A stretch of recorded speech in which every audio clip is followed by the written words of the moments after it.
people will say, capitalism is this great driver of innovation and we live in the best possible world. No, this is lies. Look at the world around us. We live in a miserable world, actually. And capitalism, in fact, limits what we can achieve, right? So capital makes massive investments in producing things that are profitable to capital, things like SUVs and fast fashion and mansions and private jets and the military-industrial complex, right? So we get massive production of those things. And we get chronic shortages of obviously necessary things, right? Like affordable housing and public transit and renewable energy and so on. 100 million people in the USA and Europe live in food insecurity. I mean, think about this. The richest countries in the world cannot even guarantee something as simple as food security to their citizens.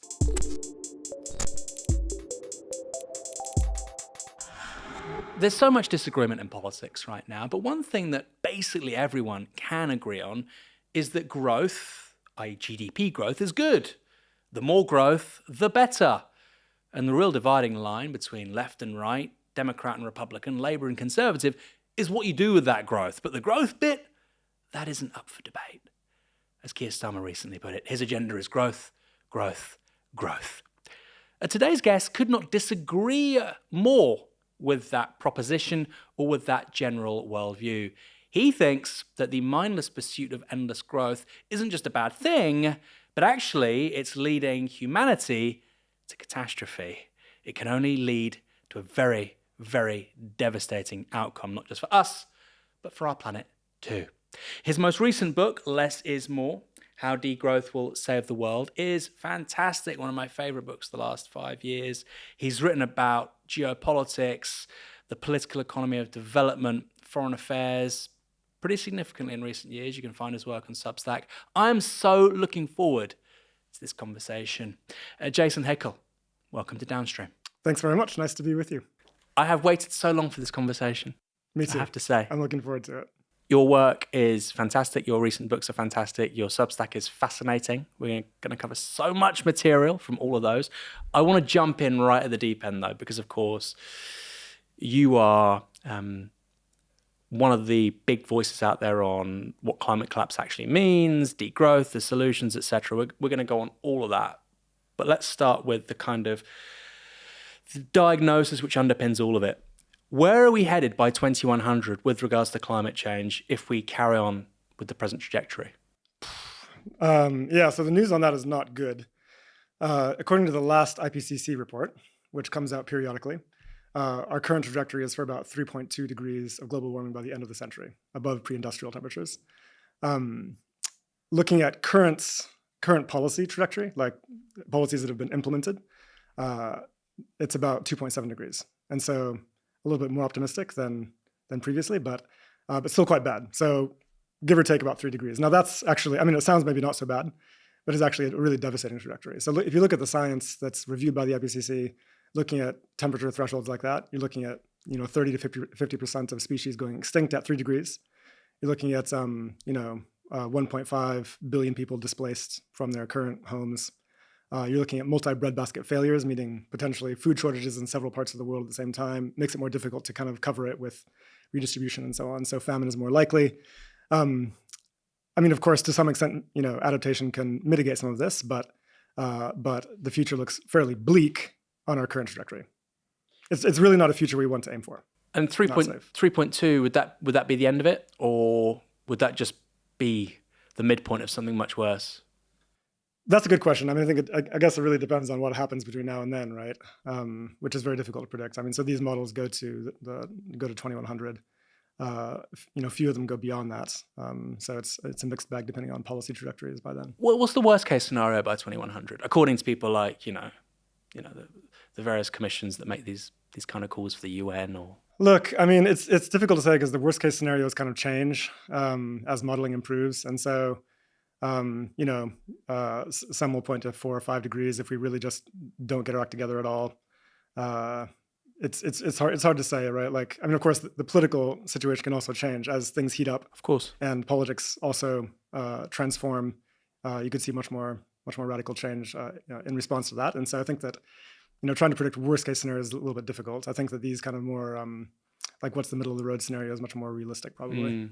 So you're saying it's 3.2 by the end of this century. Yeah. beyond initially industrial levels. So to be clear, we're already, 1.2 degrees warmer than we were at 1.2 or 1.3, yeah. Than the mid-19th century. That's correct, early 19th century, yeah. So, and already you can see that, the effects of even just that are really devastating. Just look around you and look at, the kinds of impacts that especially hit the global south, but the scale of the heat waves, impact on crops, et cetera, et cetera. This is not easy even at this level. And so, if you imagine, significantly higher than that is going to be disastrous.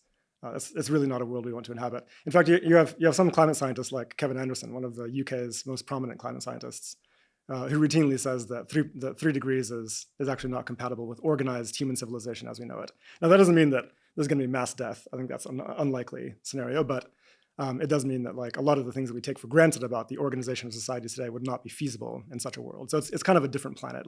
Humans have not lived on such a planet before. And so that's really not, again, it's not a future we want to accept. And it is, the main message that comes through all of the IPCC reports is we have to do everything possible to limit global warming as much as possible, right? Making every effort for 1.5 degrees and well below 2 degrees if 1.5 is not feasible. So every fraction of a degree really counts. So explain one thing to me. As far as I understand, the atmospheric concentrations of CO2 are higher now. So the amount of particles of CO2 in the air that we all breathe, they're higher now than they've been at any point, not just in the history of humankind, which is approximately, 300,000 years, but in the history of primates, right? And the last time that the planet had that concentration of CO2, sea levels were much, much, much, much higher than they are today, tens of meters higher. And yet the projections around rising sea levels by 2100, even with 3.2 degrees of warming above the mid-19th century, are only a couple of meters. Why is there that discrepancy?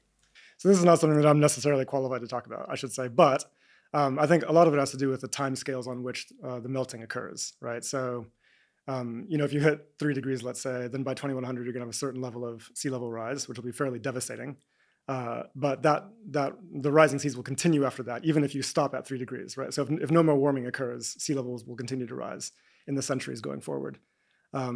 So that's kind of how it works. But you'd have to speak to a geologist for more expertise on that. And if the Greenland ice sheet melts, what does that? That's one of the big totems that people like yourself talk about. This would be a really singular moment, not just in the history of humankind, but our planet.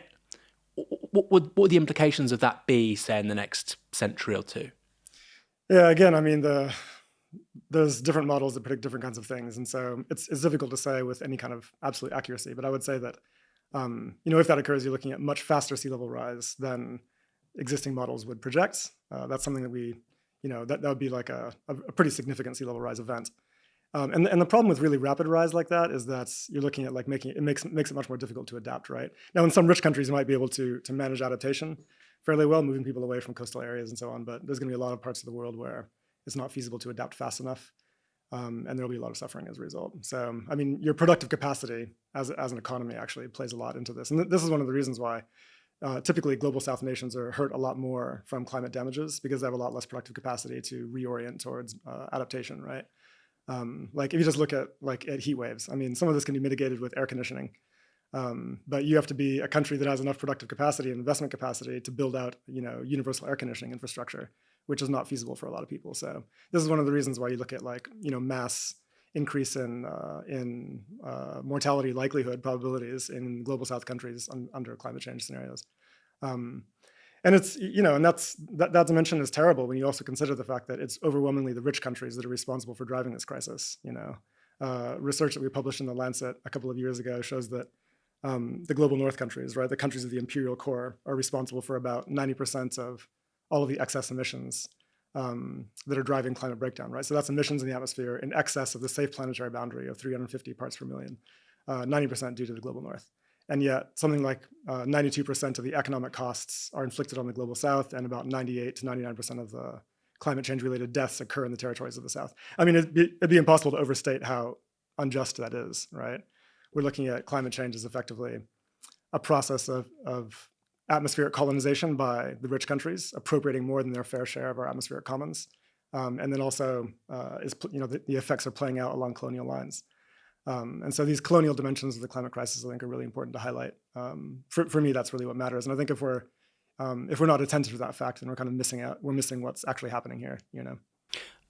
I agree with that, and I think everything you've said there is very well evidenced. It's indisputable, in fact. But at the same time, does that sort of undermine the reality of what climate change is going to mean for wealthier countries too? So places like California become uninhabitable. We might see desert in Southern Europe reach as high as places like Lisbon. So while in terms of quantitative numerical terms, the vast number of people that are impacted by this are poorer people in poorer countries, in places like, say, California, Portugal, Italy, Spain, actually, millions upon millions of people, often very wealthy people included, are going to be very badly affected as well. 100%, yeah. I mean, if you look at the maps of climate damage, you're going to see that the real hotspots are in the global south, and the global north countries look comparatively okay. However, when you consider how bad things already are in places like Australia, the U.S., Southern Europe, et cetera, then the question is not like, these places are going to be fine. These places are going to have real disaster. And it's just going to be amplified even all the more in the global south, right? So I think that, we certainly wouldn't want to downplay the extent to which damage is going to occur in the north. And look, I mean, if you have a scenario where you have a breakdown of the Atlantic circulation, then you're looking at potentially very dramatic climate changes in the UK in particular. This is a possible scenario as well, where you have very severe cold fronts basically occurring in the UK, making agriculture a lot more difficult to achieve, and so on. I mean, this could make the UK very vulnerable. So these are things we have to consider. And again, I think the main message from all of this is look, this is not about projecting futures of doom. These are all scenarios we can escape. It's just about emphasizing the urgency of very rapid decarbonization, which has to really be achieved now. So I think for people who aren't necessarily familiar with that term, Atlantic circulation, this is probably worth sort of teasing out. If you look at a map, New York is basically on the same line as Rome. Northern Europe should be much, much cooler, but because of these geothermal, patterns, processes, I wouldn't call it geothermal. You'll give me the right word in a second. We actually have a much more clement climate than we should. Again, I know you don't want to be pinned down on likelihoods, etc., because, of course, if something doesn't come to pass, people say Jason Hickel doesn't know what he's talking about. See, he said this would happen and it didn't. But, and of course, that's a problem for people who are trying to sound the alarm on climate change all the time. How plausible is it, though, that actually we could see a dramatic shift in climate patterns for the UK, for Northern Europe? Because lots of people say, look, something like Nigel Farage, I think this summer we've had a lovely warm summer, right? You can get big fat grapes in England right now. Something like Nigel Farage is probably thinking, you know what? Yeah, climate change is probably quite bad, but for the UK, it's got pretty good net benefits, actually. How plausible is what you just said in response to that? I think there's a couple of things to consider. I mean, first of all, the climate impacts that could hit the UK. I mean, these risks are non-trivial, And so, in terms of the way the Atlantic Ocean works, basically it circulates warm water up from the Gulf of Mexico, for example, up towards the UK and keeps the UK wet and warm. In the absence, if the circulation breaks down, which can occur because of dynamics that are changed by the melting of the Arctic ice, then you could look at a situation where the UK becomes as frigid as regions at similar latitude in the Western Hemisphere. Which would be where? Gosh, what is that? It's like probably Nova Scotia, maybe north of that, Canada, effectively. Yeah. And so this is going to radically transform the landscape and the economy of the UK. I think the second main thing to consider here is that look, if we're talking about, even if we're in a situation where there's no climate impacts in the UK, let's just say, for example, and all the climate impacts happen in the global south. Are people aware of the extent to which the global north countries like the UK depends on imports from the global south of land-based goods, et cetera, et cetera? If you're looking at a situation where land-based goods are dramatically affected in the global south, or labor supplies are dramatically affected, then this is going to be massively inflationary for the UK. You're talking about this is going to impose a consumption constraint on the UK, which will of course affect the economy very dramatically, as well as people's living standards under existing capitalism. And so this idea that any of the global north countries would get off lightly or scot-free is just not true. To the extent that we live in a fully integrated global economy, which we have for the past 500 years under capitalism, then that's just hallucination, right? Could some countries... We're all in the same boat, ultimately. With regards to the UK, absolutely, because we don't have the land mass to feed ourselves, etc. But could you make the argument that for somewhere like Russia has actually, and Canada, Russia has this extraordinary situation where it has almost arguably a vested interest in accelerating climate change because it opens up trade routes in the Arctic, which are presently frozen. You probably get a lot more viable agricultural land in places like Siberia. Now, I know what you're going to say. If Siberian, permafrost goes, methane hydrate goes into the atmosphere, the planet gets even warmer still, et cetera, et cetera. But over the span of 100 and 150 years, you can see a rationale amongst the sort of Russian political class and its elites where they say, who cares, actually? Okay, Europe has problems, China has problems, India has problems. We're gaining from this. Yeah, I mean, there are some models that suggest that could be the case. But again, I think these things are so unpredictable that you wouldn't really want to bank on that probably. And also furthermore, even if you are the Russian elite and you're thinking, oh, there's maybe things that we have to gain from a scenario like this. I mean, the geopolitical instability that will be caused is very unpredictable. If you have mass displacement of people across key regions of the global, like very, very heavily populated regions in the global south, and massive disruption to production systems and so on. I mean, the kind of geopolitical instability that we're looking at is unpredictable. I mean, look at already what's occurring now with fairly low levels of migration that have been driven by recent geopolitical problems. I mean, it throws politics into complete disarray. Very unpredictable how this can play out. So, again, for people who are gambling on geopolitical possibilities here, I don't know if it's a straightforward benefit, really. Let's talk about green growth. The response to everything we're discussing here from some quarters is that what we need to do is replace bad, dirty, hydrocarbon-fueled growth with green growth.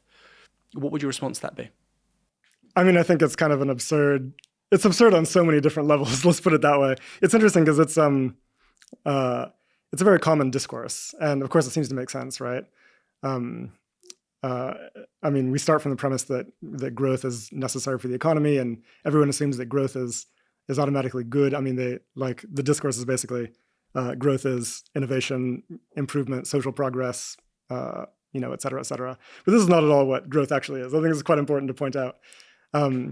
Growth defined by economists, which is what we're talking about here, is a very specific thing, which is an increase in total aggregate production in an economy as measured by market prices. Let's get this very clear. It's not about social progress. It's not about innovation. It's not about good things necessarily, et cetera, et cetera. It's aggregate output. And so according to this metric, 1 billion pounds worth of tear gas is valued exactly the same as 1 billion pounds worth of healthcare or affordable housing or something like that. And when it comes to human welfare, clearly one of these is more important than the other, right? Like not all things are necessarily equal. And so clearly increasing aggregate production has no necessary relationship to human welfare or innovation, et cetera, right? All that matters is what are we producing and who's benefiting from those things, right? Are we producing tear gas or are we producing healthcare? Is it available just to the rich or is it available to everybody, right? This is what actually matters for social progress. And so a much more reasonable way to think about the economy is not in terms of the way that say Keir Starmer and others currently think of it, which is it's got to grow. We've got to grow the GDP all the time. This is actually crazy. The correct way to think about it is what are the social and ecological targets we want to hit? We want to improve housing and education and health outcomes, et cetera, et cetera.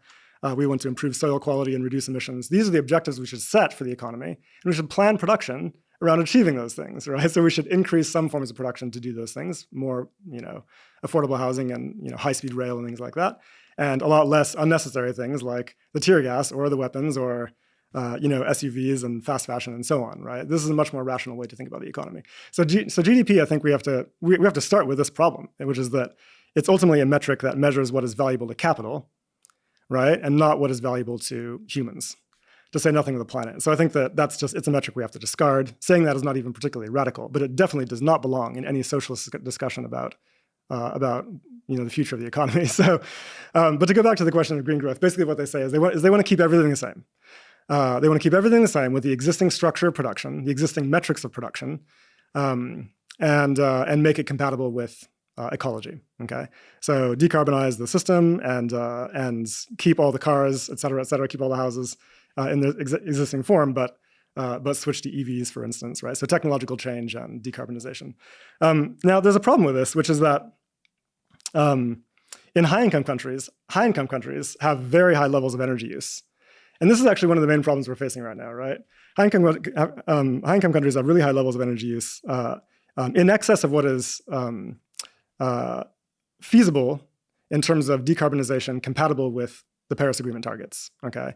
Now, the problem when you have really high energy use is that it takes a lot of effort to build out the necessary infrastructure and technological change to cover that energy use, right? So think about if you have really high energy use with unnecessary expenditures on mansions and private jets and so on, then you've got to build out the renewable energy infrastructure to cover all of that, which is a much bigger industrial undertaking than it would be if you had less energy use. And so effectively, this is not compatible with sufficiently rapid decarbonization according to the fair share agreements for distributing the carbon budget under the Paris Agreement. And so what high-income countries have to do, ultimately, is scale down their energy use. Like less energy ultimately means, like less energy use means ultimately we can decarbonize a lot faster, sufficient to achieve the Paris Agreement goals. Now, some of that can be achieved through efficiency improvements, right? And we must invest in those urgently. Like we do need the technological change to achieve efficiency improvements like this. But it's also not enough. And we know this very clearly from empirical studies, that at the same time as pursuing efficiency improvements, we also need to scale down unnecessary forms of production. Like the most energy intensive and least necessary forms of production, like again, the fast fashion and the weapons and so on, we have to scale that down, and this can reduce aggregate energy use in the economy and make it possible for us to achieve much faster decarbonization. So when we're looking at scenarios where rich countries can actually achieve sufficiently rapid decarbonization, they include this element of reducing unnecessary production. So you're saying the West and rich countries, but if you look at somewhere like the UK, and I know a lot of these figures are inflected by the fact that the UK has deindustrialized far more than a country even like the US, for instance. The US makes far more goods that are domestically consumed than the UK does. But if you look at the CO2 outputs per capita of the UK, I think it's about half what it is in the US. It's about half what it is in Australia. The EU generally has a lower CO2 output per capita than like I say, the other Anglophone countries, Canada, US, Australia. So what level are we saying is optimal? Because actually, if Australia, the US, and Canada got their per capita CO2 emissions down to the same level as the Europeans, I mean, that would be quite an achievement, wouldn't it? Or actually, does it need to go lower still?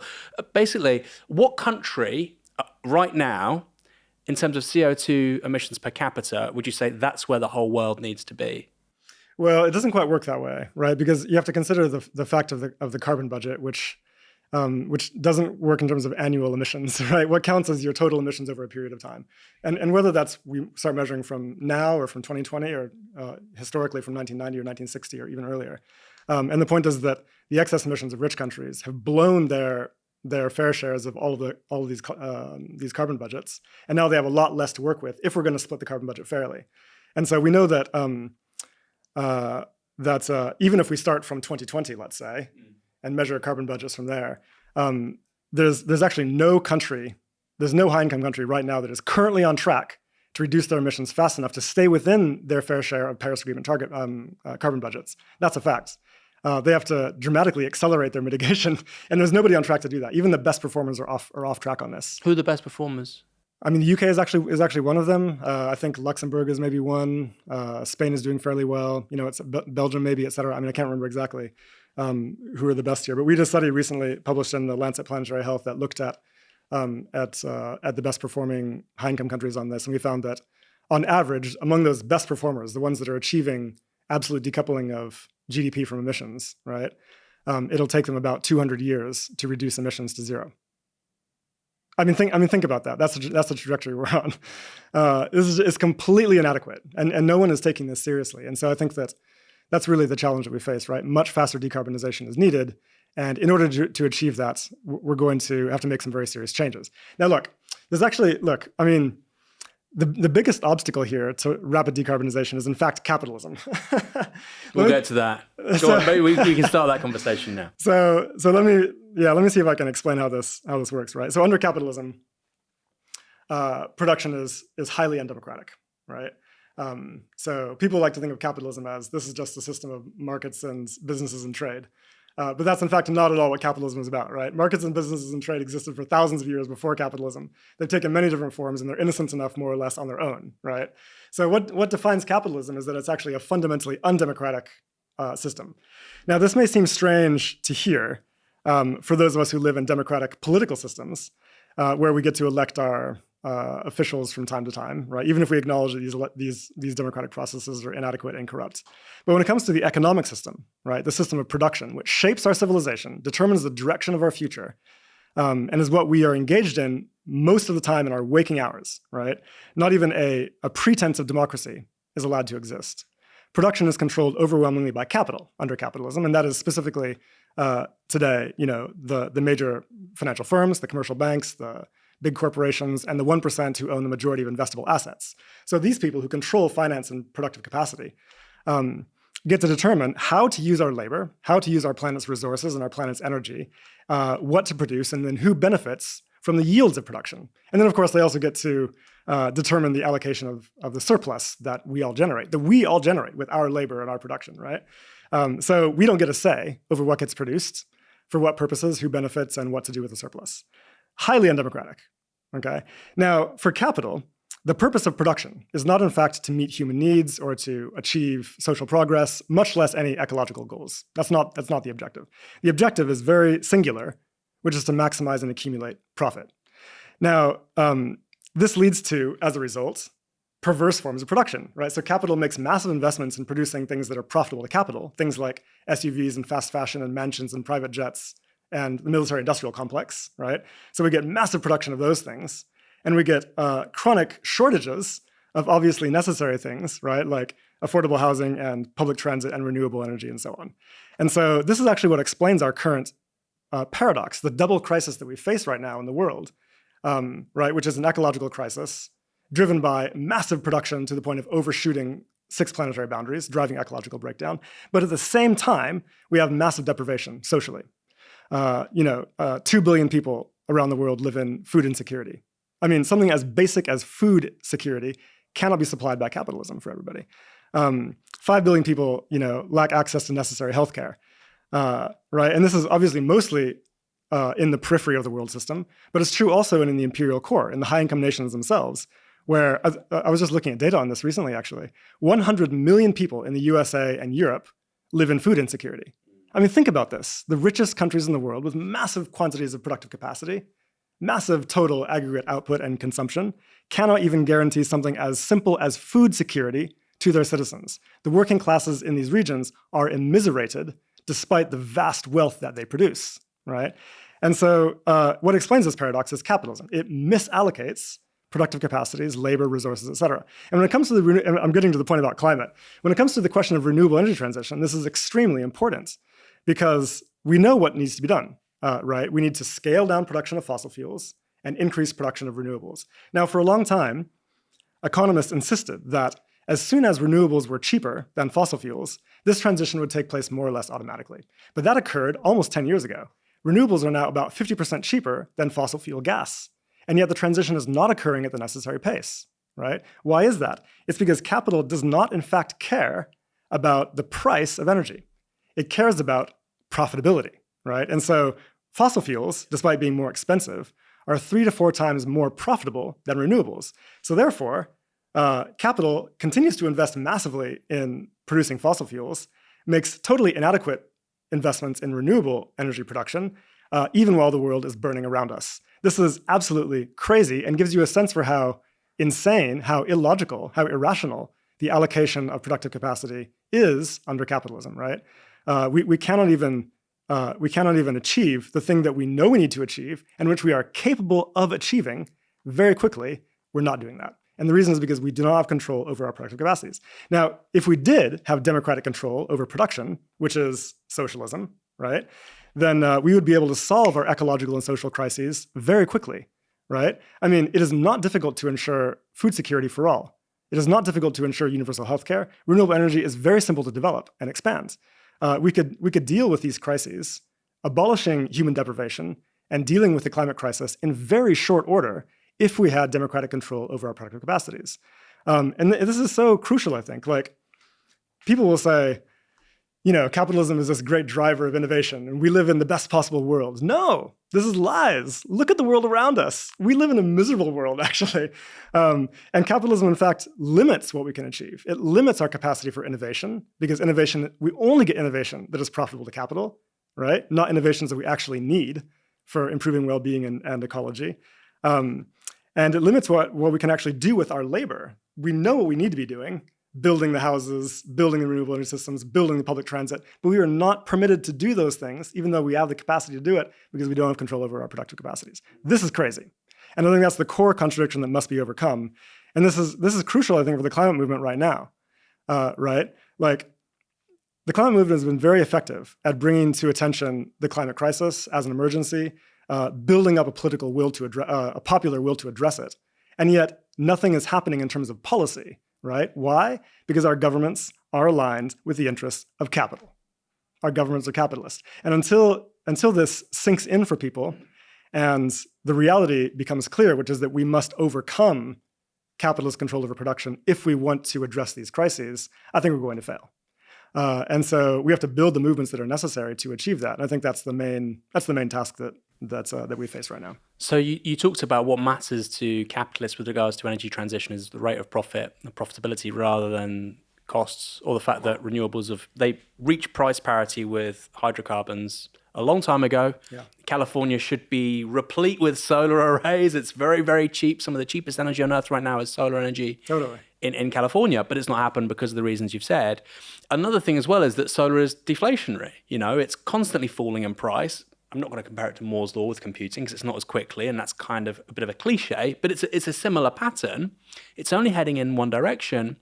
And if you're an investor and you want to find returns, the last thing you want is a competitive market, which is highly deflationary. Great for consumers, very, very bad for somebody trying to make a profit. And then you've also got the issue with regards to solar of what Marx, I think, called, and I haven't even thought about this term for such a long time, moral depreciation, which is that you invest in a solar array, it's great, like I say, but the point is your competitor can then invest in another solar array in 3 years' time, which is even more energy efficient, and they're going to be able to undermine you on price. You've said all of this, but I'm just trying to tie it in with what Marx pointed out. So I suppose there's a few other points I want to make, which is we're talking about decarbonisation now. Somebody like Bill Gates would agree with all of this, right? I read his last book on the climate crisis. He would agree with all of this, and he'd say, you're absolutely right. This is an engineering problem. We need to decarbonise all of human life. I've broken it down. Concrete, or whatever it is, I think is like 9%, glass is 6%, food is X amount, transport is X amount, buildings are X amount generally. We just need to decarbonize these various spheres of human existence, and we've basically solved the problem. And that's why he's investing in things like synthetic meat, etc. The right will go berserk about this stuff online, but there's a reason why he's doing it. What would you say to that? He's saying, look, I agree. This is an engineering problem. We need to decarbonize aviation, cement, glass, blah, blah, blah, blah, blah, food. Why is Bill wrong? I mean, Bill, I think he's wrong because he doesn't understand capitalism, which is bizarre given that he's a capitalist. But it should be abundantly clear that capital is not making these investments. I mean, and this is not just about renewable energy, right? It's about all forms of decarbonization. Capital is not making those investments. It's not even investing in, like, let's take appliances, right? We know that we need much more efficient appliances, which we actually have already. This is easy technology to develop, and we have to make sure that everybody has these technologies. We need phones and laptops, et cetera, that last a lot longer. We need refrigerators that last longer, that are more easily repairable, et cetera, right? We need to abolish planned obsolescence. This is very low-hanging fruit. This dramatically reduces energy use, it dramatically reduces emissions, it assists in rapid decarbonization, et cetera. But capital does not make these investments. Why? Because these investments are anti-profit, right? If our laptops and our phones and our refrigerators last twice as long, then the companies that make those devices have a lot less turnover and a lot less profit, right? This is antithetical to the interests of capitalism. And so the same problem applies over and over again when it comes to the kinds of things we need to do. It's not profitable enough. And so therefore, the only way to overcome this is with some kind of public investment strategy, right? Public investment in public works. If capital is not building out, high-speed rail or integrated public transit systems or doing building insulation because it's not profitable enough, we have to mobilize our capacities directly to achieve these things. Why should we sit around and wait for capital to decide that it is profitable, worthwhile to save the world, when our future and our present and our brothers and sisters, particularly in the global south, suffer? This is craziness. And so what's necessary is direct public investments in these things. And so what you're going to need is a public investment vehicle, public investment banks that can align investment and production with national decarbonization objectives and also social objectives as well, right? And alongside a public investment vehicle that can do that, you're going to need a public job guarantee and public works programs, right? So, because again, these are not things that we can't achieve. They're things that we're just not achieving. Like, to give an interesting example, I think, we have extraordinary engineering talent here in Britain. Yeah. Our universities produce some of the best engineers in the world. Where do those engineers end up? Are they innovating new green technologies? Are they innovating, integrated public transit systems, et cetera, like on the scale that China has, for instance? Yeah. No, they're working on advertising algorithms for social media companies. But this is where we allocate our labor because that's what's profitable, right? Imagine in a socialist situation where we can allocate labor instead towards what is most necessary. Think of how quickly we can address some of these crises. Now, but the other key thing here, and again, for high-income countries, this is not true for low-income countries. We have to reduce less necessary forms of production. This is very clear. Again, this is a consensus among scientists who work on climate mitigation scenarios now. So capital, crucially, cannot achieve this. Capital will not reduce a form of production that is profitable. You will not get capital voluntarily reducing fast fashion production or SUV production or private jet production because these are highly profitable forms of production. And so the only way to achieve that would be to intervene directly to scale down these types of production.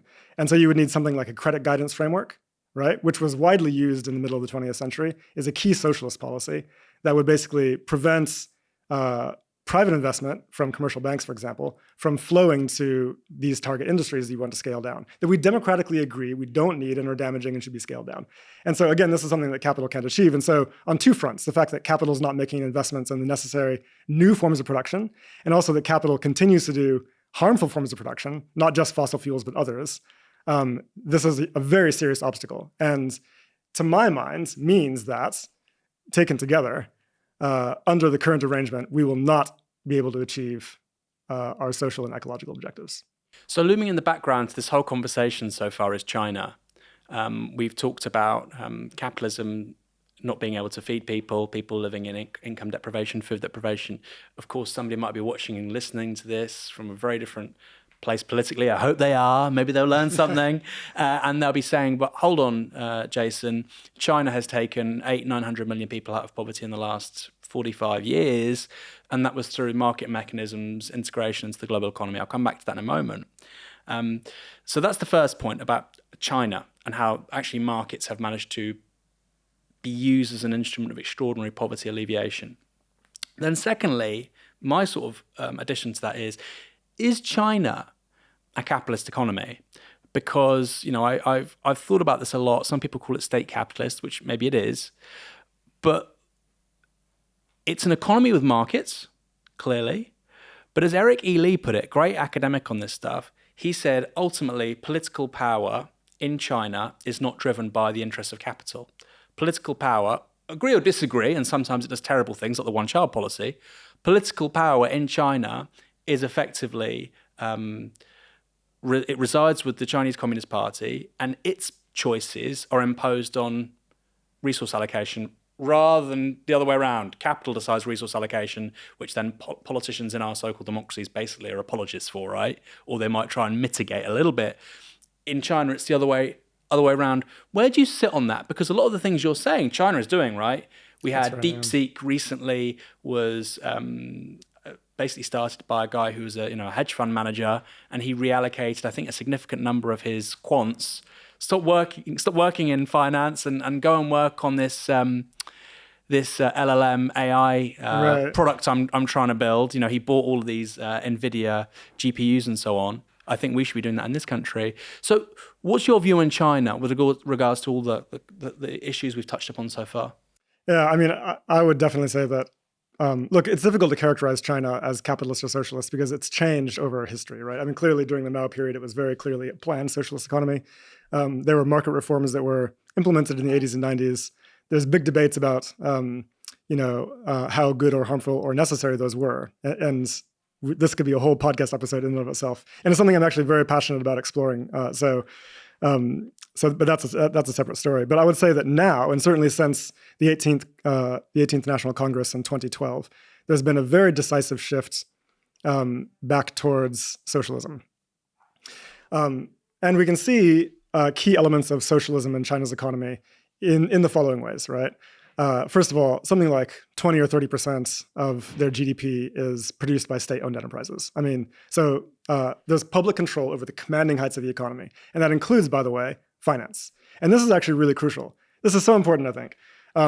People need to understand that finance is not a neutral part of the economy, right? Finance is what determines everything about production, right? It is the allocation of finance that determines production. Production cannot occur without financial investment.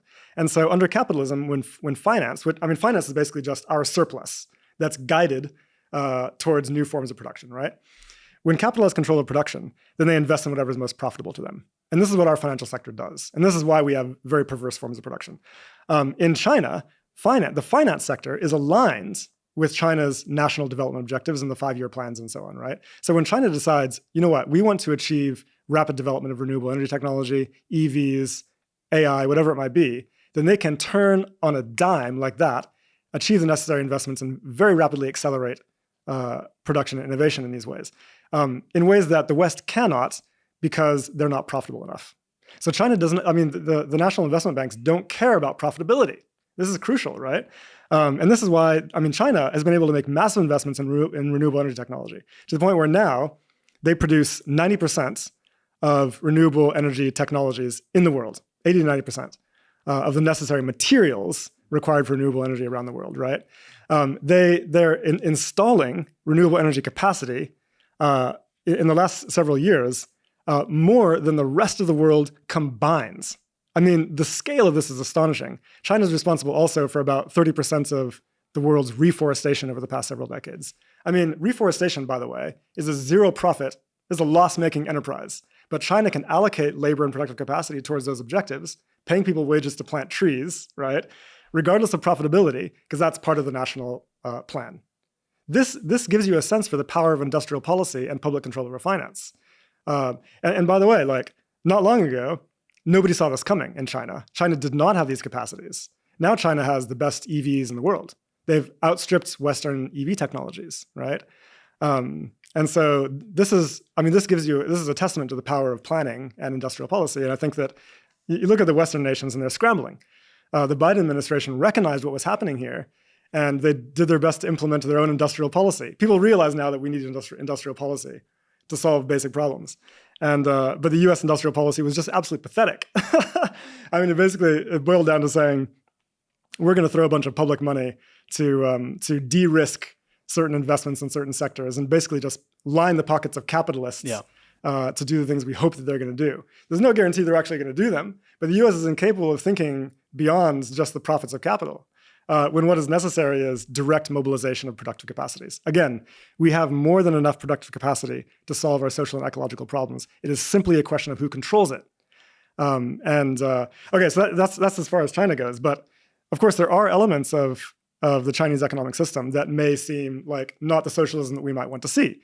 For example, for the majority of workers, their direct experience in the workplace is working with a capitalist firm. So a wage labor relation with a capitalist firm, right? And so for a lot of people, they would want to see democratization of private firms.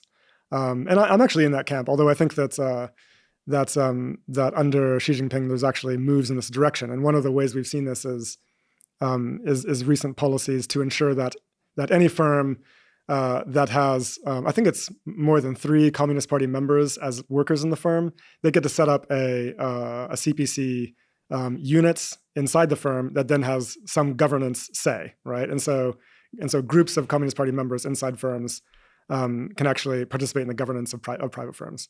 And for firms that are above a certain number of employees, it's actually mandatory that they have one of those. And so in these respects, there's increasing democratization in private firms. I think that, my sense from speaking to people there is that this is going to continue to increase. So we'll see. I think that, China's clearly in a process of, a long-term process of socialist transformation. But for right now, there's plenty that we can learn in terms of their investment strategies. What do you make of sort of right now Western interpretations of what's going on in China? Because you said they have these national investment banks that they don't have to actually find returns on investment. They don't have to generate profits. And of course, that's the criticism that comes from people like the Financial Times. These are going to, they're going to fail because they're not making profitable investments and they're not maximizing profitability. That's precisely the point. It's amazing. It's precisely the point. And then at the same time, and I'd love your take on this. Maybe it's cope or maybe it's ideological. I don't know. They look at China and they say, oh, it's only grown by 5% in terms of GDP this year. And you think, well, because of demographic aging and because of falling fertility rate for a very long time, the labour market's actually shrinking. Unlike the UK, the labour market in China is shrinking. It's only just started, but it's there. We're not there in Britain. And yet you have 5% growth, which of course is entirely the result of productivity growth, which I know you're talking about degrowth. We're going to probably come back to this actually, but productivity growth is probably a good thing. You want to be able to produce more with less. Correct. So how come the FT thinks that 5% productivity growth is bad and it means that China is quote unquote over? I think the predictions about China in the Western press are actually hilarious. It's amazing if you think back to the question of the housing bubble that occurred in China, right? Like suddenly China started producing a lot, like investing and producing a lot less in housing. And when this happened, by the way, in the West, this was a massive economic crisis that threw millions of people into unemployment and caused social misery. And so they were like, this is the moment we're going to see economic crisis and collapse in China. And they're just like, smacking their lips at this prospect. And then it doesn't happen, right? Why? Like what actually occurred in China during this time was that China realized, wait a second, we've been increasing investment in housing and infrastructure. We actually don't need as much of that anymore since we've met requirements in a lot of ways. And so we're going to scale down this particular form of production, and we're going to reallocate production towards other strategic industries, which they did, including things like EVs and renewable technology, et cetera, et cetera. And so they planned the reduction in one sector to increase production in other sectors, which they did because this is aligned with social needs and strategic objectives. And the Western press just could not understand this, right? Because for them, every sector must grow all the time. And it's actually ludicrous to imagine scaling anything down. I think this is ridiculous. And this is important, right? Like under socialism, you can do this kind of thing where you scale up certain sectors and scale down sectors. I had this really fascinating interaction once with the president of Cuba, where, he doesn't know who I am. Somebody introduced me as a guy who writes about growth, right? And before I could say anything, because I was going to say, well, it's more complicated than that, he was like, let me tell you something about growth. He said, Fidel would always tell us, growth is the obsession of the capitalist class. GDP growth is not something that socialists should care about. Socialists should care about increasing production of what is necessary for human needs and well-being and ecological objectives. Fidel, by the way, was pro-ecology, and decrease production of harmful and less necessary things. And this is amazing, right? He's like, this is the correct approach to a socialist economy, which is exactly what socialist post-growthers have been saying for a long time. Like this is fully aligned with socialist principles. And so I think that China realizes that. And this is evidenced by the fact that in China, they've actually begun demoting GDP as an objective for their officials. It used to be that for major officials in cities and counties and so on, then GDP growth would be like one of their core performance objectives. They're actually removing that and replacing it with different kinds of targets, like more specific social and ecological targets, including like things like cleaning up rivers. So cities and counties that abut major rivers that are polluted and need to be cleaned up, like part of their performance objectives now are cleaning up those rivers for their share of it, rather than just increasing GDP growth perpetually. And so, look, I think that China is much more advanced on this question than we are. It makes Keir Starmer just look like a buffoon, because he just continually says the only thing that Britain needs is GDP growth. This is actually a ludicrous way to think about the economy. Yeah, growth, in his own words. But I think there's a really interesting comparison to be made between renewable energy developments in Europe and in China right now, right? So there was just an article in the Financial Times about Spain. So Spain is fascinating because they've been actually doing a lot of renewable energy development, but as a result, solar power, which is their main source, is super cheap, like you mentioned earlier, right? To the point where it's so cheap that the capitalist development firms that are doing it can't make any profits anymore, and they are shutting down planned development as a result, jeopardizing the government's climate mitigation targets. Whereas China has no such problem, right? It can like it doesn't matter whether it's profitable or not. They actually want the energy to be cheap. They can build out the renewable energy capacity totally regardless of whether it's profitable. And so you can see how in a capitalist society, we're hamstrung, we're hostage effectively to the interests of capital. Whereas when you have public control over investment and production, this is not so big a concern. What do you make of the point that capital doesn't want competition? So again, somebody watching this from the right, pro markets, they'll say, no, capitalism's good because it's competition and that brings prices down. If you look at the tail end of the 19th century, often referred to as the Long Depression, 1870s really through to the 1890s, coterminous with the Second Industrial Revolution, actually there is very low growth across much of Europe, as far as I understand, partly because there's such high levels of competition within all these new industries and capital hasn't really worked out ways to form monopolies, et cetera, et cetera. That doesn't really happen until the beginning of the 20th century. Obviously, a massive increase in living standards because you have these workers' revolts in the tail of 1848, Paris Commune, et cetera, the burgeoning workers' movements of the late 19th century. So on paper, this was a terrible time for Europe, but actually you look at the cities we built, the improvements in life expectancy, child, mortality rates collapsing.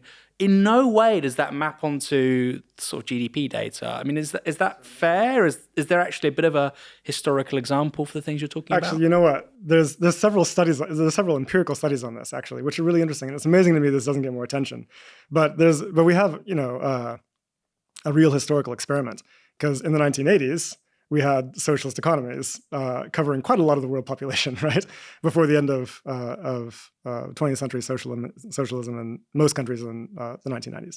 And so there are several studies that look at the performance of the socialist countries versus the capitalist countries in the periphery of the world system at any given level of development. So GDP per capita, right? And what we can see is that there's a statistically significant advantage that the socialist countries have across almost all social indicators. So everything that matters in terms of like life expectancy, mortality rates, hospital developments, gender equality, et cetera, looking at more than a dozen social indicators that are available from that time, you can see that the socialist countries outperform their capitalist counterparts at any given level of GDP per capita. What that indicates to me is that socialism is much more efficient at transforming resources and energy, right, production, into social outcomes, right? Because again, it's not hampered by the interests of capital. It can organize production around achieving those goals. And this is why, even like very low-income socialist economies in the 20th century were able to outstrip the social performance of middle-income capitalist countries that have a lot higher GDP per capita, because they were able to direct production toward where it was most necessary, right? I mean, I think that, Cuba is an interesting example. Of course, Cuba is under brutal blockade by the US for decades, and so its development has been hampered by that. And yet, nonetheless, Cuba has a life expectancy that exceeds that of the United States, with something like 80% less income per capita, right? So again, the point here is that what matters is what you are producing and how you allocate resources and access to yields. That really makes a difference. But there's lots of examples you look at, like take China and India. They both became, like the Chinese Revolution and Indian independence happened more or less at the same time. Over the next period, between 1950 and 1980, China's GDP growth, income per capita growth, which is really important for a low-income country, this represents increasing consumption, particularly in a socialist economy, was more than double that of India's during the same period, right? And so this idea, again, that for as a development strategy, capitalism is really good at generating growth. It's not even true, on those terms. Planning the necessary production that you're going to need, even under blockade, which China was, is very effective. When was China under blockade until Nixon? Until the 70s? Yeah, it must have been until at least, I'd say until at least the 80s. I'm not exactly clear on precisely the date, but yeah. And of course, the sanctions are ramping up now, again, by the US against China. So this is an interesting one because I think, again, most people from the right or people who haven't even thought deeply about these things would say, well, hold on, that doesn't quite sound correct to me because I was around for the fall of the Berlin Wall and I remember people trying to leave the East German Republic, the DDR, trying to go west. And yes, it's true that China outperformed India, but actually that's a consequence of it being a Confucian civilization. Taiwan, Korea, Hong Kong, Singapore, all of these countries, and they all have quite different models. Japan as well, although it's not Confucian, have all done pretty well over the last century in different ways. So actually that makes them it's kind of obviously a big racial undertone there, but it makes them civilizationally different to South Asia. We'll come back to that in a moment maybe. I think the German one's really interesting because there's a great quote about socialism, and I can't remember who said it. It was an American. Socialism is such a dumb idea, even the Germans couldn't make it work, which is quite funny in a way. East Germany was a successful economy on many metrics, but it was outperformed by West Germany on a hell of a lot too. And I think on life expectancy, they would have been broadly the same. Anyway, this is the sort of challenge I would throw down to you, and it's a political problem for economies like the DDR, is that even if for the average German in the DDR, life was better than it was in West Germany, and we know it wasn't for a bunch of reasons because of lack of energy resources. They were being asset stripped by the USSR whilst West Germany was having assets poured into it by the US, etc. We know all of that. But a problem was that for the petty bourgeois, for instance, for highly skilled tradespeople, for doctors, for engineers, rightly or wrongly, a certain class of highly skilled worker thought, I can leave the DDR and I can actually make a better life for myself in West Germany. And actually, that's true. Because of their class status, their class position, even though they'd been funded and educated because of a socialist system, they were right to think, actually, I can have a better standard of living in West Germany, given what I do, my skills, and so on. Isn't that a problem for the kinds of economies you're talking about because of open borders and labour flows and whatnot? Even if for the average East German, life in East Germany was better than it was in West Germany, you're always going to have this particular substrate of intelligent, highly qualified people wanting to leave because actually a socialist democratic economy isn't in their rational self-interest. Yeah, so look, I think that the Germany is not a very good example here because, well, for the reasons you mentioned, but also because West Germany was literally like the imperial core, was integrated into the imperial core, and East Germany was like the periphery of the periphery, right? So clearly, like, life is going to be better in West Germany where you have access to a lot more resources and income, et cetera, et cetera. So I don't know, that's a very good example. But let's take the East Asian economies that But there was that phenomenon of highly talented technicians, doctors. They were going to the West, and that, I mean, that's always going to be a problem, isn't it? Yeah, I think that's look. I mean, we have to be clear that all of the socialist states were operating under imperial encirclement, right? They were under blockade, they were under sanctions, they were under constant threats of coups, assassinations, et cetera, et cetera. I mean, the entire second half of the 20th century, the U.S. devoted massive amounts of military and intelligence resources to overthrowing and to crushing socialist movements before they took power, and when they were in power, to crushing their economies. I mean, this is very well documented.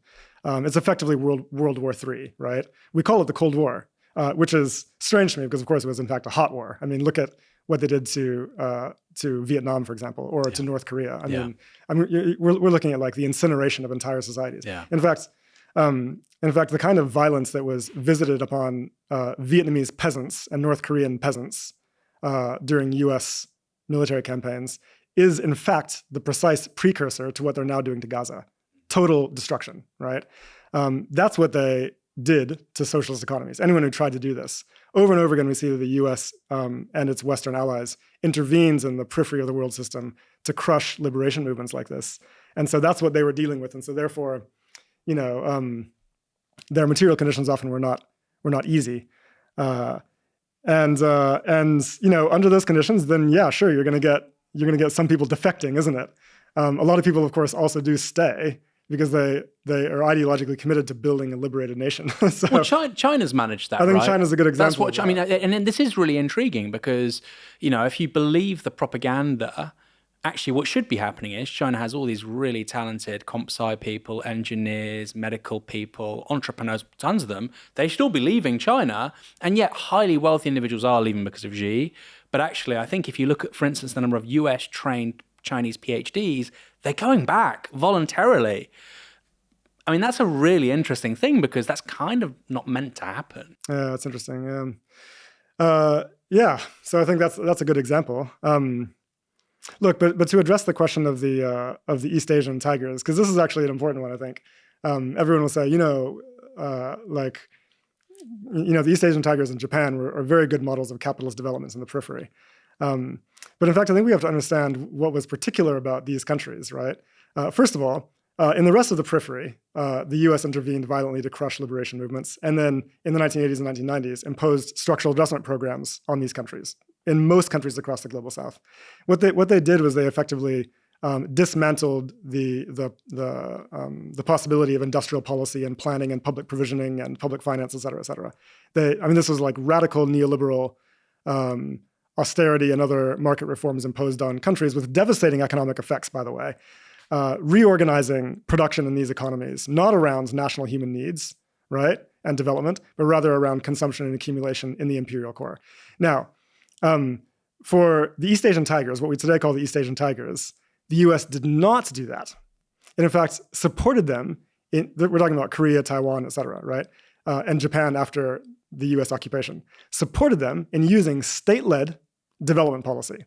What is today South Korea, at some point had the highest percentage of public control over investable assets of any country outside of the actual communist states. I mean, very high levels of public control over investment. And so state-led development policy, we have always known, is the most effective way to achieve development. And it was very successful in the East Asian tigers. Why did the US make an exception for these countries? The reason is because ever since the Chinese Revolution in the late 1940s, the US has done everything possible to encircle China, and Taiwan and South Korea and Japan are instrumental to that objective. They are today completely covered in US military bases. The largest foreign military base in the world is stationed in South Korea, Camp Humphreys. And South Korea alone hosts 60 US military bases and installations with missiles pointed toward China, right?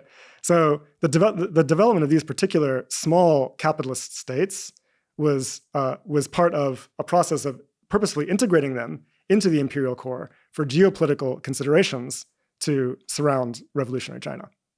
Sticking on this, I mean, I find this stuff really fascinating. You look at Taiwan and the state-led industrial policy it had with regards to creating TSMC, which is now, the world's leading microprocessor manufacturer. If a Labour government, if Keir Starmer said, we're going to do basically what Taiwan did with regards to TSMC, the right-wing press in this country would call it communism. They would say, by the way, it was broadly, it's kind of a John McDonnell-style industrial policy. I don't want to undermine Jeremy Corbyn and John McDonnell, but basically, it was far to the left of the kind of cliches they generally present with regards to that part of the world. You mentioned South Korea as well, but Singapore. If you look at Harold Wilson in the mid-1960s when he's the prime minister, rightly or wrongly, he's calling Lee Kuan Yew a social democrat.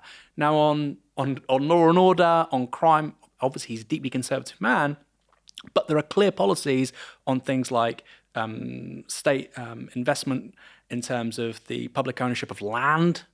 They have a quasi-Georgist kind of setup in Singapore, which is kind of wild. Again, if you went out there tomorrow and said, I'm the Labour leader and we're going to bring all of land into public ownership, because actually it's this hugely important factor of production, and guess what? Nobody's creating any more of it. You'd be torn to shreds by the right-wing press. So I think you're right. There's clearly a massive exception that goes on with that part of the world. But you said something a moment ago, which was really powerful, Jason. You mentioned Palestine, and I just want to track back a bit. We think of the sort of paradigmatic example with regards to war and destruction as being the Second World War, Stalingrad, Dresden, right? But actually, you're right. In terms of munitions that are being dropped on civilian areas, it's hard to beat Vietnam, Laos, North Korea. I mean, the Korean War is insane when you look at the amount of munitions that were dropped on that poor country. The only recent analog, actually, to Korea is Gaza. This is a tiny strip of land which has basically had more than twice as much munitions dropped on it since 2023 as Hamburg, Dresden, and London combined across the entirety of the Second World War. This tiny strip of land, the only analog in the 20th century is Korea and Vietnam. So what ties Gaza to those two conflicts, which were, in the 1950s and 60s respectively? Yeah, look, I think there's a very close connection, actually.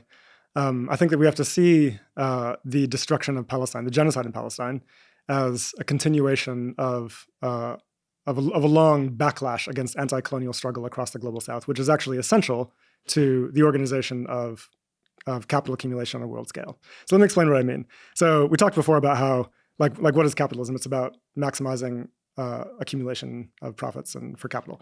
Now, in order to do that, then the capitalist states, in the imperial core in particular, need a massive quantity of cheap labor and cheap nature. Like, this is actually essential to maximizing profits. You have to suppress the prices of labor and nature, okay, resources. Now, there's only so far that you can do that within an isolated or bounded economy, okay? You might choose to exploit your domestic working class and exploit your domestic resource base to the sufficient quantities necessary to maximize profits. But very quickly, you're going to run into very severe contradictions, right? There's going to be revolutionary forces that push against you from the working class, and your ecological base will be degraded and undermine the very possibility of your production. So immediately, with the development of capitalism in England and the rest of Western Europe, there were incredible pressures for capital to find some kind of outside, an external frontier, where it could appropriate cheap labor and cheap nature with impunity and repress and destroy any revolutionary struggles against it without worrying about things like human rights and so on, right? And so the rise of capitalism is in the West, in Western Europe, is coterminous with the rise of the European colonial projects. And so, which was a project effectively of organizing production in the periphery around, like, again, not around national development, but around accumulation and consumption in the core states. Of course, overwhelmingly for the benefit of the ruling classes there. Now, beginning in the middle of the 20th century, there was an extraordinary rebellion against this world system, right? Movements across the periphery succeeded, in fact, in overthrowing their colonial occupiers and went about, and they were inspired, by the way, by socialist principles and also nationalist development principles. And they went about reclaiming productive capacities and reorganizing them around local human needs and national development. Land reform, capital controls, industrial policy, planning, unions, et cetera, were key to this project.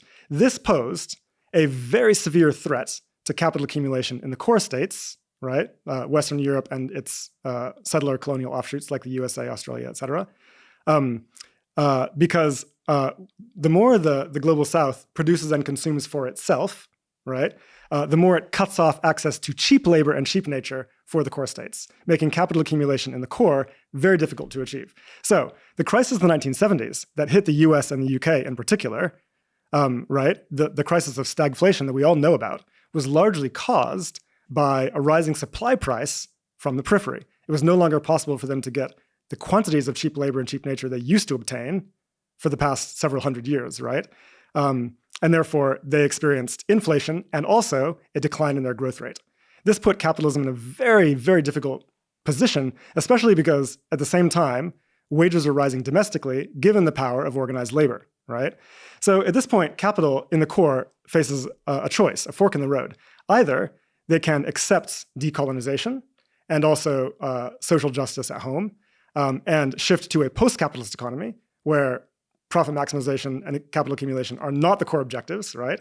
Or they can find some way to maintain capital accumulation by restoring the imperial arrangement. And they opt hardcore for the latter, right? And we know that this involves coups against progressive and socialist governments across the global South, including democratically elected governments, and there's dozens of examples of this. And then also the imposition of structural adjustment programs. And so we have to understand the violence that was imposed on the South as an attempt to re-cheapen labor and nature in the periphery in order to maintain the conditions for capital accumulation in the core, right?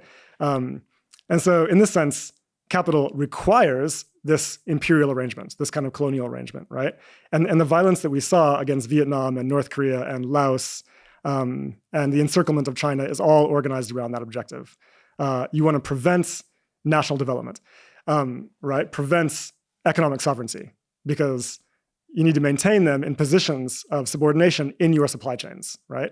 Now, when it comes to Israel, the same logic applies. The US took an interest in Israel in the 1960s. Why? Because at the time, Arab nationalism and pan-Arabist and pan-Africanist movements in the Middle East and North Africa were very strong. These were movements towards socialism. They wanted to reclaim productive capacities. It was about national liberation. the US was not willing to accept the prospect of a liberated Middle East because that would impose and by the way, this is the center of the world, at the hinge of Africa and Asia and Europe, as this would impose very serious constraints on their ability to appropriate resources and labor from this region. And so they needed to intervene to crush these movements. And Israel was a crucial attack dog in doing so, right? The US armed them to the teeth, and they were sent after liberation movement leaders. They bombed the frontline states repeatedly, destabilizing them, forcing them to direct productive capacity away from national development towards defense, et cetera, et cetera. Israel has been crucial to US imperial strategy in the region for the past 50, 60 years. And this is exactly why, to this day, the US is actively supporting and arming the Israeli genocide against Palestine, right? Because they cannot stomach the possibility of a liberated Palestine. Because a liberated Palestine removes their key proxy in the region, right? And opens up the door to liberation movements across the rest of the Middle East. And that is highly antithetical to the interests of Western capital accumulation. And it's very clear that they are willing to go to extraordinary extents to prevent that occurring, to the point of debasing their own claims about human rights and international law, et cetera, completely flattening an entire society, extraordinary displays of hypocrisy against massive popular opposition. Why are they doing this? Because they understand that this is in the interests of the capitalist class. I think that's the key here. People will fall back on arguments about, it's the power of AIPAC in US elections and so on, which is that's true, that's a real force. But I would go further. It's not just AIPAC. I think large parts of the US state have been infiltrated by Israel. I think that's pretty obvious. I think the same is true in this country as well. I agree with you, though. That's only one variable next to a much bigger one, which is US empire. Quickly, you talked about the Cold War being this Third World War, and I agree with that. And often people think about that Third World War as being between, communism and capitalism. But actually, many of these countries, like Arbenz, I think in Guatemala, or Mossadegh in Iran, they just wanted national social democracy. They wanted the same thing that the Labour government was offering, broadly speaking, in a number of ways, to this country in the 1945 general election. That's what they wanted. But as you've said, the whole economic settlement, which allows Europe and North America at that time to do so well, meant that social democracy, which was being permitted to the electorates of the global North, simply couldn't extend that far. And you've talked about some of the liberation movements which were undermined. I think it's really important to put some colour on this. I'll give you two examples quickly. Not you know all this better than I do, but for our audience, the Democratic Republic of Congo, or what used to be called Zaire, you have a gentleman who's the national leader of that country called Patrice Lumumba. He's murdered. As I understand it, his entire body was disintegrated, dissolved in a bathtub of acid. Secondly, Mohammad Mossadegh, the Prime Minister of Iran, he was removed in a coup. When he died, to this day, he's buried in his front room. He wasn't allowed a public funeral because, of course, in Shia cultures, the mourning of somebody's passing, that's quite a powerful moment, and often it would mean that many people would go out into the streets. I think to this day, the largest assembly at a funeral of anyone ever is Ayatollah Khomeini's. That would have been a potential flashpoint politically. So this man is literally buried in his front room. That is what empire looks like. So people talk about how evil, the Soviet Union was or whatever. Somebody being dissolved in a bathtub of acid, somebody being buried in their front room. These were two democratically elected leaders. Now on that part of the world, you're saying just how important it is. And this is going to actually lead me to a question about what empire we're looking at. Because you talk about the West, you talk about the capitalist economies, but I wonder if it's better labelled as just American empire. The role of Israel is really interesting. So if you look at the Suez Crisis in the 50s, Britain, France, dependent on oil coming from West Asia, they had to keep control of the Suez Canal. Of course, Britain no longer had that. And they were worried about Arab nationalism basically stopping the flow of energy supplies into Europe. So they have to get rid of Nasser. And they try and get rid of Nasser with the Israelis. The Israelis say, look, we'll concoct some weird pretext. We'll invade, we'll secure one side of the canal, and then the British and French can go in to calm the situation down, and actually it's just an occupation of Egypt. The Americans find out, and within 24 hours the whole thing dies. And what's interesting is Eden backs down on this. I only found this out recently. At that time, the UK Prime Minister, until then a very storied political career, very handsome guy, Hollywood good looks, foreign secretary during the Second World War. I think he fought in the First World War, but his entire career and legacy collapses in this week-long period. The Americans literally say to Eden, if you do this, we will put sanctions on you. This is less than a decade after the Second World War, right? So people talk about the special relationship and all that. They were going to put sanctions on Britain if Britain basically overstepped with regards to what was now American empire. And this basically starts, I think, in 45, 46, when the Brits say, or maybe even 44, a bit earlier, but it's 40, around then, the Brits basically say to the Americans, we can't pacify Greece. You're going to have to do it. We can't manage the whole of the European neighborhood anymore. It's going to require American soldiers. And I think that's probably the moment where, that's probably the birth of American empire. Now, I know some people can say it's 1940 or 41, but I think in Europe, that's the birth of American empire. So enough of me talking. Looking at the Suez Canal, looking at US support for Israel since the 50s, looking at basically Britain saying we can't manage Europe anymore right at the end of the Second World War. Is it right to call it the West or the capitalist countries? Because it feels to me increasingly we should just be talking about US empire, especially in a world where the European states don't really have much sovereignty anymore. I mean, that's just glaringly obvious. During the Cold War, during the Third World War, you could kind of pretend it wasn't true. But I mean, now it's just indisputable. Yeah. Yeah, no, it's interesting. I think that they're clearly in a block together, and they act in concert when it comes to their position in the world system. And so, in that sense, I think that the world system theorists are correct when they call this a kind of united core. But there's clearly inequalities within it, right? And I think that now it's apparent to everybody now that European states are basically vassals of the U.S. And have very little sovereignty of their own. And it's remarkable to me that people don't actually recognize this fact, except for one European leader, which is Macron, who I actually generally despise. But he's one of the few people who actually seems to recognize the fact that Europe lacks sovereignty and needs to try to build it. He clearly doesn't have the necessary powers to do so, but at least he mentions it from time to time. It's interesting to see. But in terms of the role that Britain plays, I think that, and first of all, I should say, just to confirm this point, when we talk about this is Western countries or the UK and Britain, we're clearly not talking about all people in these countries, right? Obviously, there's class dimensions in these countries. These actions against the global South, against liberation movements in the South, are conducted by the ruling classes of these countries. And this is not actually, in fact, in the interests of their working classes. And I think it's really important to understand the international dimensions here. We need solidarities between the working classes of the core countries and our brothers and sisters in the periphery towards liberation. But I will say also that I think that the UK does play its own roles in some cases. Like if you look at Kwame Nkrumah, just to give an example here, he was the first independent leader of Ghana. He was a key figure in the non-aligned movements in the middle of the 20th century. He famously wrote the book Neo-Colonialism, describing what he had seen being done to his comrades at the time, who were being offed in coups and assassinations and so on. And the UK was responsible for getting rid of him through a coup. There was a UK-backed coup there, right?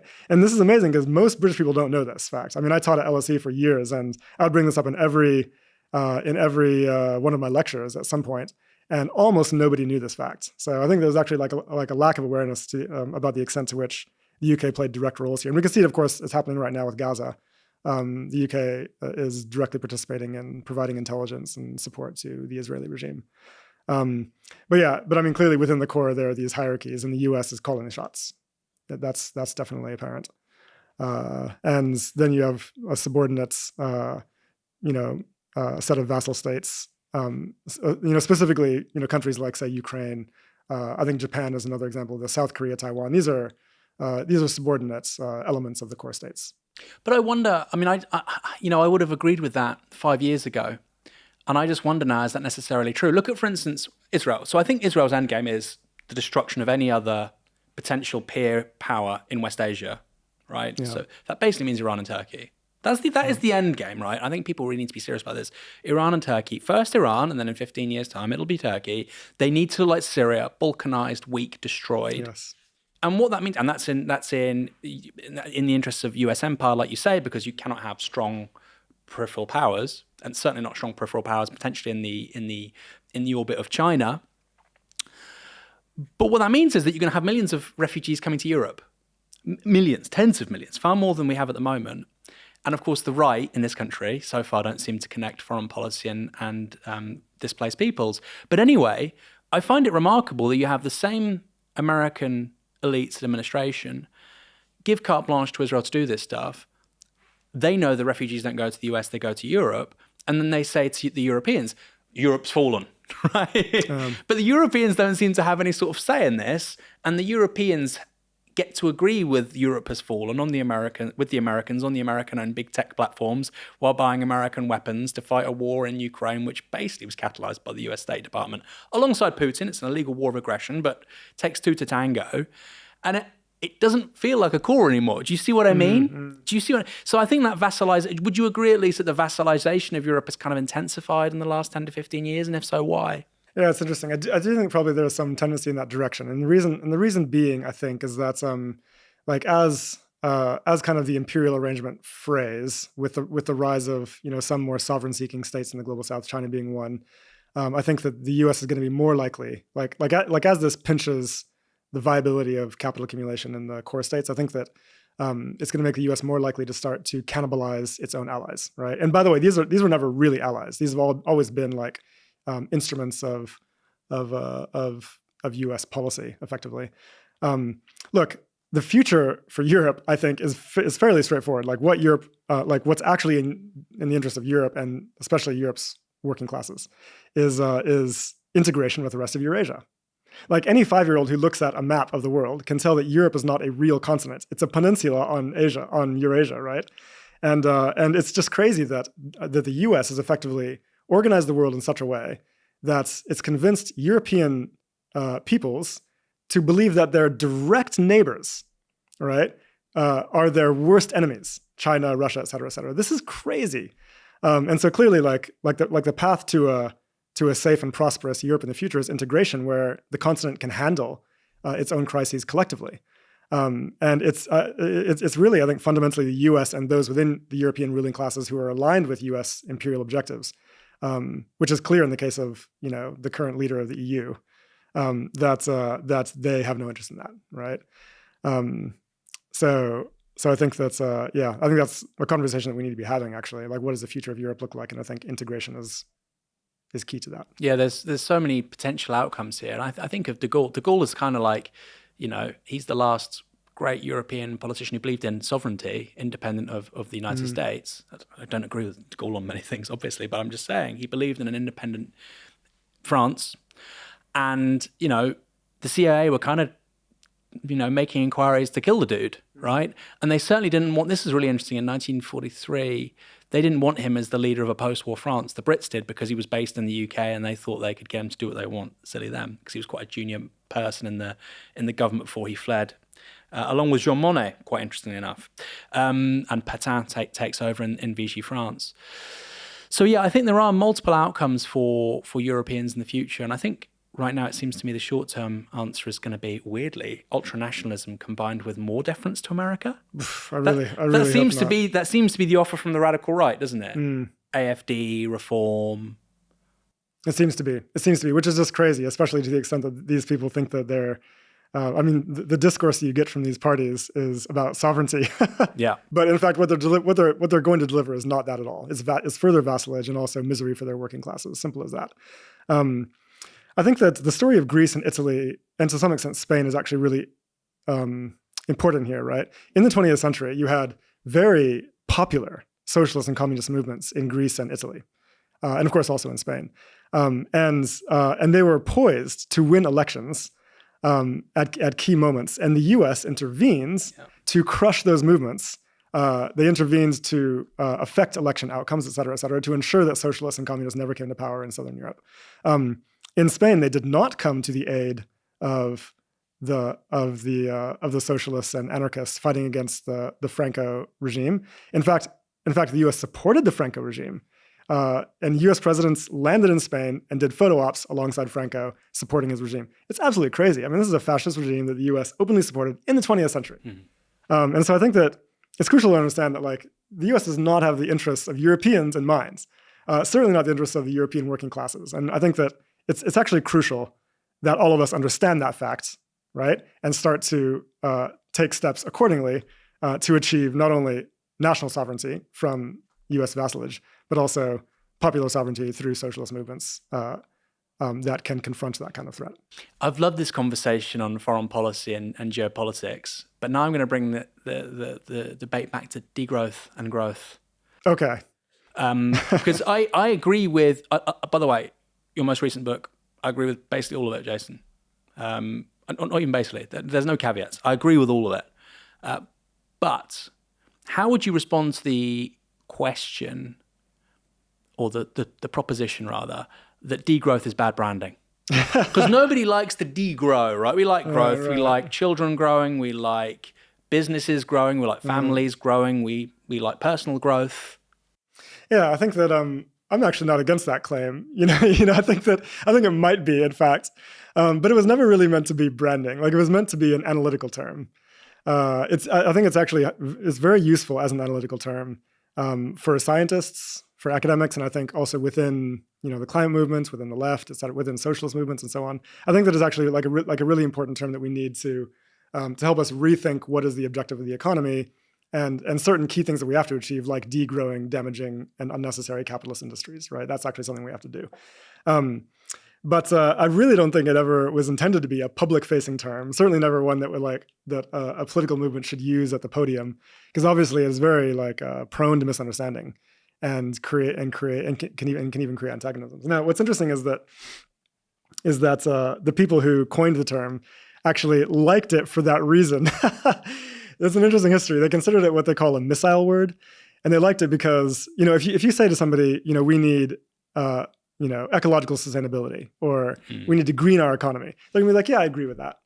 If you start talking about we're going to have to scale down certain forms of production, and particularly the consumption of the ruling class, let's say, then this will create a conflict, right? And so degrowth is actually is useful to the extent that it creates antagonisms, that words like green economy don't, because this helps us have a conversation about what's going on and what's actually needed. So I think it can be useful in that way. People's immediate reaction is, that sounds absolutely crazy. And then they start to think about it and they're like, well, that sounds fairly reasonable. So I think it can be useful as kind of a tool for intellectual development, let's say. I mean, when I first heard it, I had a very negative reaction against it. In fact, I was like, this is crazy. And in fact, it's very clear that economies do need to grow all the time. And this is what I learned in my economics classes. And that's how you maintain a stable economy. And degrowth is an affront to that assumption. And then it forces you to think, wait a second, do economies really need to grow all the time?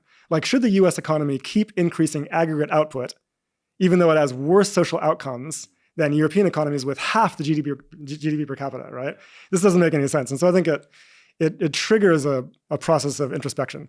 But I really don't think that anyone, again, needs to be using it at the podium. It should be an analytical term, I think, primarily. And ultimately, also, here's the other key thing, is that people talk about there's a degrowth movement and a degrowth agenda and all that, right? I just don't think that either of these things exist. I mean, obviously, the idea has become very popular in scientific circles and in climate circles, but there's no political movement around degrowth that could actually achieve power and implement, policy. And I think that the suggesting that the existing ruling class would implement degrowth, in other words, scale down unnecessary production, increase necessary production, this is a fantasy. It's not going to happen, right? Because this is not... But there are mainstream parties with a similar-ish platform like the Green Party in this country. I mean, they can end up in the next election with 15, 20 MPs. I mean, that's a substantial number of representatives. So it kind of does matter, no? In terms of the... Yeah, that's true. Yeah, I mean, fair enough. But the Green Party, I wouldn't call it it's not a mainstream capitalist party, right? No, but it's actually an anti-capitalist. They talk about, yeah, exactly. It's actually an anti-capitalist They would party, talk about degrowth and so on. So. Yeah, so if the Green Party takes power, then we've effectively had a socialist revolution, isn't it? And so, and this is the point I want to make, is that the things that degrowth calls for cannot happen within capitalism. It's antithetical to capitalism. And in fact, this is the reason why degrowth gets so much hate. It's interesting. I had a conversation with a leading figure of degrowth recently, and I was like, well, we actually should stop using the term because people hate it. And he was like, you have to understand, people don't hate it because it sounds negative. They hate it because they can see that it's anti-capitalist. They hate it because it's very apparent that this is against the interests of capital accumulation and, furthermore, requires democratic control over production and planning, right? Because you're going to have to plan the downscaling of some forms of production and the upscaling of others. This cannot occur under capitalism as we know it. And so that's why there's a backlash from the right.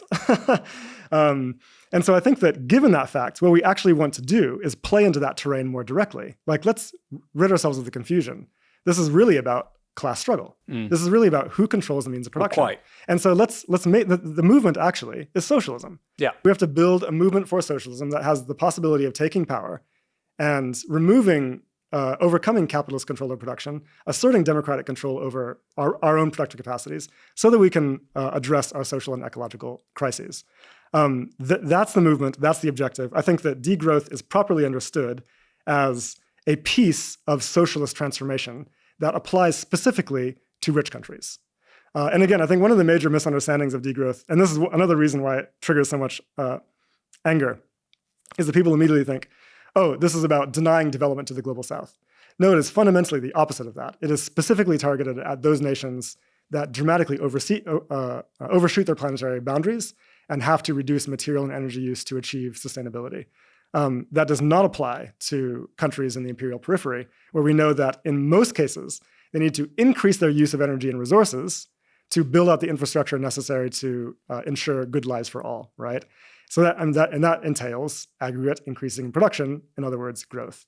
Of course, a socialist development project in the periphery, like in China now, should not target growth for its own sake, but should target the necessary forms of production for human well-being. And right now, in most global south countries, that would entail an aggregate increase in production. So that's the key, I think. I think that the socialism is the main objective here. And should be our rallying cry. The thing you said about GDP not really reflecting how successful a society is, you keep on seeing these memes online about the Euro pause from Americans, and they'll say Mississippi has a higher GDP, or it's the only state with a lower GDP per capita. This is a good one. Than France. And I go, have you been to France? Like, okay, France has problems like anywhere else. It has France. Forget Mississippi, has a longer life expectancy than the United States, some of the longest lived people in the world. It has almost all of its electricity being generated by nuclear power. It has some of the best food and produce in the world. It's the world's fourth largest wheat producer. It has some of the best public transport on earth. It has gorgeous, glorious history. I mean, look at how quickly they rebuilt the Notre Dame Cathedral. I know with private capital, but it required, including private capital, but it required a level of state coordination that actually this country doesn't have. And it was people don't know this. The rebuilding of Notre Dame was overseen by a French general. The guy died just before it finished. But it's quite interesting where you need to do something at this national prestige project. They don't get some like business CEO, they get a general. And I think that says something quite interesting about the state. So yeah, I mean, France, Spain, go to these countries. These are some of the most successful countries on earth. The idea that like some poor US state, you go to a town or a city in Mississippi and then go to Orléans or go to Zaragoza or Valencia. Tell me which one's a more successful society. Think about it. It's pretty obvious. I wanted to just go back though to this point about degrowth and branding. Because I sometimes will criticize the folk politics of degrowth, to be clear. Not what you're talking about, not this book, because reducing exchange value, maximizing use value is the classical socialist project, right? And I think degrowth is a very clean analytical way of describing it. But there is, maybe you disagree, there is a kind of folk politics of degrowth, and I've met these people where they say, we need to degrow the economy, and that's why I don't hoover my house anymore. Right. Now, when I say this on YouTube, people try and cancel me. I've literally met people like this. I've stopped hoovering the house. We've stopped eating meat. Good. But then I find out actually they eat a ton of eggs and avocados and produce from elsewhere.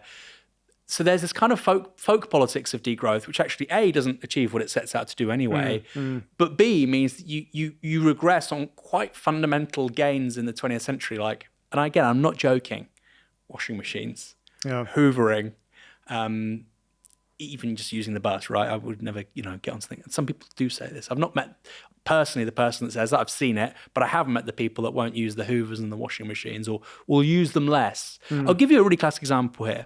Dishwashers.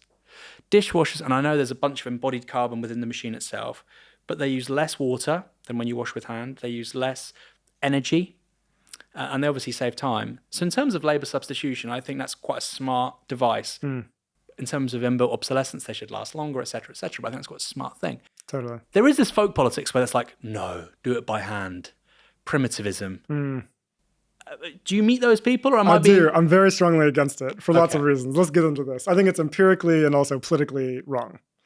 I would say this is actually closer to, I mean, it's a folk politics of degrowth, that's true, but I would say it's basically a dominant position within what I would call kind of bourgeois green politics, right? This idea that ultimately the problem is individual patterns of consumption. And so therefore, we should all, it's a politics of guilt, right? We should all feel guilty. We consume too much. We should therefore try to constrain our consumption, take shorter showers, stop eating meat, compost, and recycle, and things like this, right? By the way, all of these things can actually be effective. These people are doing good things by their own standards, sure. But ultimately, this will not actually overcome the problems we face because it's not actually about consumption.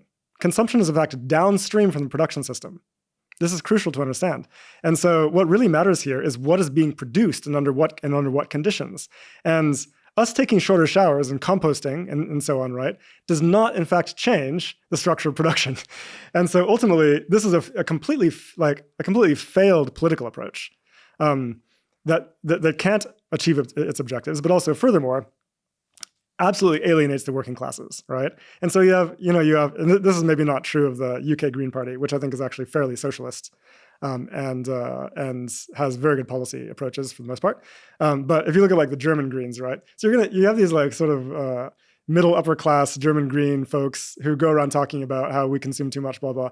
You think that can connect with the German working class who are living hand to mouth in some cases, like barely making ends meet, being told that they consume too much? Is actually crazy, And so I think that you need a much more structural analysis. And this is in fact what degrowth provides when you dig behind the label, and actually understand what the academics are saying about this, which is that, for example, the UK, the US, for example, in particular, has very high level of material use, okay? Now, even if you were to dig into the class dimensions of this, you might find that the working classes also have high material use. Now, why is that? Is it because they're just like rampant consumers? No, it's because the structure of their provisioning systems is highly materially intensive. And so public transport is not provided. Everybody has to own a car and they've got to drive that to get to work, right? The rental stock is massively substandard, totally inefficient. They have inefficient appliances. All of this drives up their energy use, et cetera. And so their so-called energy footprints or the carbon footprint might actually be high, but through no fault of their own. It's due to the provisioning systems of the economy, and which are a result of having a capitalist economy, right? And so in a situation where you have, socialist democratic control over production, you can very quickly ensure people's provisioning is improved, like mobility access can go up with public transit, et cetera, with a lot less energy and materials. And that's what has to be achieved. And so the idea that this is about individual responsibility is completely misguided. And capital loves this idea. You can see like major fossil fuel firms invest in promoting this idea of the individual carbon footprints. Didn't they came up with it, right? I think they might have even come up with it. I think Shell came up with it. Shell or BP or something like that, yeah. And so I think we have to get away from that kind of politics. This is the structural problem about the production system. Again, I've got to emphasize, the ecological crisis is 100% an effect of the production system. That is it.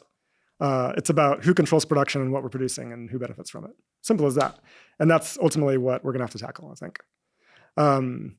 So we have to get away from bourgeois green politics and move towards something like eco-socialist politics, where ecology is alongside human welfare as main objectives for the economy. So we've had an amazing conversation about foreign policy, about the future of the economy, industrial policy, China, US empire. I'm going to finish with something which people probably don't really associate with eco-socialists, which is fiscal policy and the national debt. Because, of course, if you're trying to move away from, and bear with me, this might sound quite strange, if you're trying to move away from growth, and I think we would still have some growth, right? I mean, you could probably say we probably would still have a national growth rate of 0.51% a year because of improvements in productivity. Actually, probably in the short term, when you decarbonize, you probably would have a big bump of growth. But whatever, you're not trying to measure that anyway. You would have some growth, but the point is you wouldn't have much. Actually, what's interesting is I think lots of people out there today, on the right as well, if you said, look, if we solve these fundamentals, housing, transport, child poverty, your high street looks better, but our national growth rate is 0.8% per annum rather than 2%. They say, well, yeah, of course I take that. I think that's the battle we've got to win. But anyway, to go back to fiscal policy, we can borrow with regards to our deficit because of inflation and because of growth, right? So first of all, a 3+% deficit, regardless of what the European Central Bank says, isn't a big deal.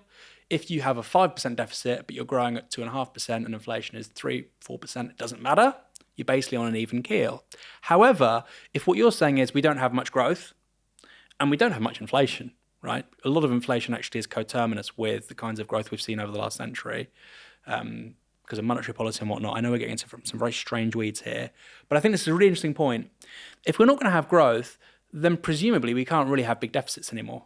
So you could run a deficit of 1 to maybe 3%, but you couldn't do deficit financed, not that you'd want to, deficit finance growth because there wouldn't be a means of paying it. The whole point of using that model is that the economy gets bigger over time alongside inflation. So how does that work? It was just something when I was rereading your book this time, I didn't think about it the first time several years ago. I thought about it this time. So Keynesians say, well, it's okay to borrow because the economy will get bigger. But if we don't want the GDP to get bigger, then presumably we can't borrow as much. Does that make you a fiscal hawk? No, I'm definitely not. So let me explain, I guess, kind of how I see it. And I hope this doesn't get too technical for people, but I think it's useful. So the government issues currency, right? And whoever is basically issuing the currency can determine the direction of production because that's what buys labor and mobilizes, factories and so on, right? So money in this sense is quite important. Now, under capitalism, what happens is that the government actually outsources that power to commercial banks. So it's the commercial banks that issue most of the currency, and they're the ones that therefore get to determine the direction of production. They invest again in what is profitable to capital, maybe not what's most important for humans. And so I think that the government can take that power back, right, and bring money creation back under public control, can issue currency right now to do the necessary things we need to do, right? Build public transit, build out renewable energy capacity, rejuvenate our high streets, regenerate ecosystems, regardless of their profitability. We can do this right now, and we can do it with a public finance mechanism and the currency that the government issues. Now, of course, the government cannot issue endless amounts of currency because what happens is that the key limitation is inflation, right? Everybody will understand this fact.